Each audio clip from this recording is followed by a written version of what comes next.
కంచే చేను మేస్తే అనే చందంగా రాష్ట్రాన్ని పరిరక్షించాల్సినటువంటి వాళ్ళు, చట్టసభల్ని సక్రమంగా నడపాల్సినటువంటి వారు, బాధ్యతాయుతమైనటువంటి మంత్రుల స్థానాన్ని నిర్వహించినటువంటి వారు గత ప్రభుత్వంలో ఏ విధంగా అక్రమాలకి పాల్పడ్డారు అనే దానికి మరొక ఉదాహరణే ఈరోజు మాజీ స్పీకర్ తమ్మినేని సీతారాం గారి యొక్క ఉదంతం.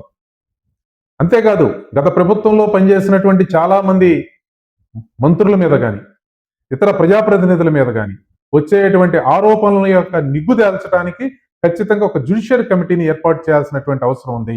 ఒక సిట్టింగ్ జడ్జితో విచారణ జరిపించాల్సినటువంటి అవసరం ఉంది.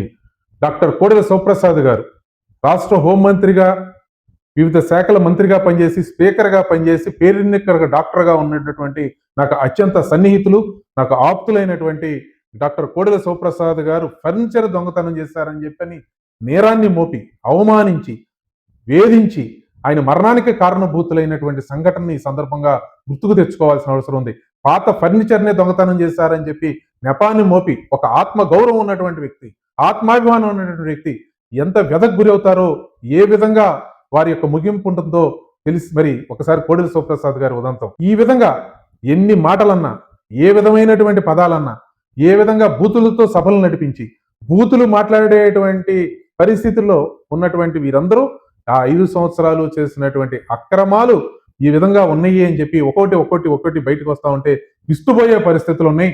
రాష్ట్రాన్ని నడిపింది ఒక రాజకీయ నాయకుల లేదా ఒక దోపిడీ వ్యవస్థ అనేది ఒకదానికి చూస్తూ ఉంటే బయటకు వస్తా ఉన్న సందర్భంలో పూర్తి స్థాయి విచారణని అందరికి సంబంధించిన అంశాలలో చేయాల్సినటువంటి బాధ్యత ఉంది.